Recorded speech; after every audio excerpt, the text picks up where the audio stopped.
Okay, Nesmo, we are back offshore, outsourced to profits.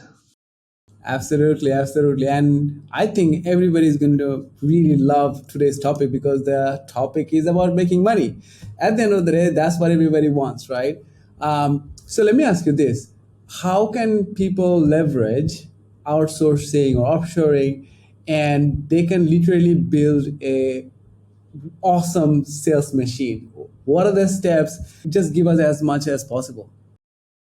So, if I were to build a sales organization, sorry, I won't even say if I were, I'm already doing this. So, let's explain how, as a chief revenue officer and as well as a CEO, how you might want to think through this challenge.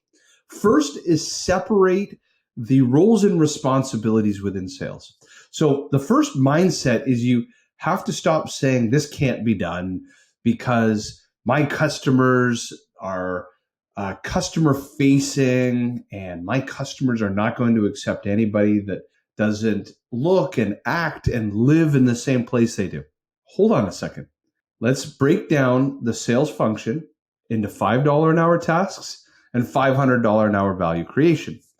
There are many things that an SDR or BDR, which is sales development rep, business development rep, account executive, think of the people who close the deals, and then customer success or account management do. There's many things they do that unfortunately are not customer facing.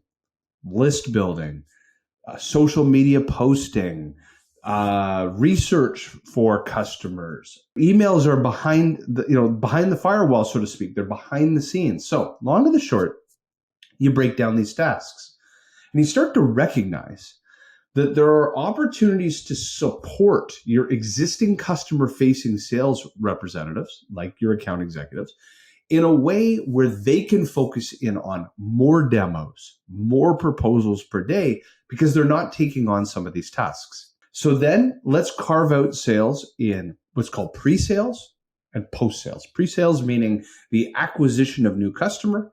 Post-sale means the nurturing of existing customer. So in the pre-sales opportunity, your go-to-market sales motion might include email marketing, social media engagement, or LinkedIn messaging. And you have to ask yourself, am I going to take my $150,000 a year paid resource and ask them to send 50 emails today, or to connect with people on LinkedIn, or to message people on LinkedIn? That's not a very good use of time. In fact, we can separate these roles. So at Pipeline Signals, as an example, we have teammates that live in Manila, Philippines, that are actually prospecting via LinkedIn, and we're doing A/B tests. Some emails are going out under her LinkedIn and email profile. So her name, her LinkedIn profile. And some are going out in a Jamie Shanks under the founder, if you're a founder-led sales motion, going out as my email, or she's logging in and messaging through my LinkedIn as me. There's an obvious conversion difference between the two. But you may choose that you want to scale both because you don't want to be a founder-led sales motion forever. You want to scale into a sales-led motion. This can happen for your existing sellers. They don't need to be pressing the buttons, building the lists of prospects, finding their email addresses, sending out the messages via email. You can have offshore resources to do this. Now, another example of a sales play that you can run is called pipeline coverage nurturing. What that means is your sales team are meeting new opportunities. They'll run a demo, and then they'll get into what's called the dead zone. That prospect is going to say, call me back in 2 weeks. I'm ready to do a deal. And 2 weeks go by, nothing. 2 months go by, nothing. And you start to build up this swelling effect in your CRM of opportunities, which it's actually just called pipeline coverage. It's not actually live opportunities. But you don't want to rely on your account executives to nurture these accounts, because at the end of the day, that's not A, a good use of time and money and energy, and B, it's not going to happen at scale.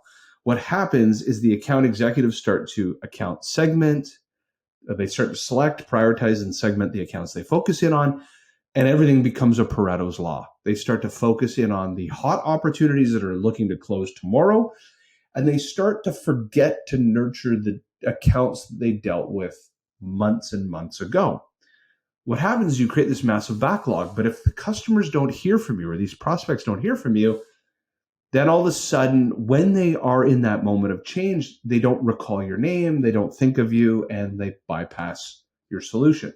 So what we do here at Pipeline Signals, as an example, is every Friday, we have a series of videos or emails or video emails that are going out to every contact in every one of those hundreds of pipeline coverage accounts. Dollars to donuts. And this is a saying, and as Will's probably shaking and said, what is dollars to donuts? Every single week, one of those opportunities emailed back, kind of raised their hand and said, hey, it's been a couple months since we spoke. I've been reading, it's like a newsletter. I've been reading the newsletter you've been sending.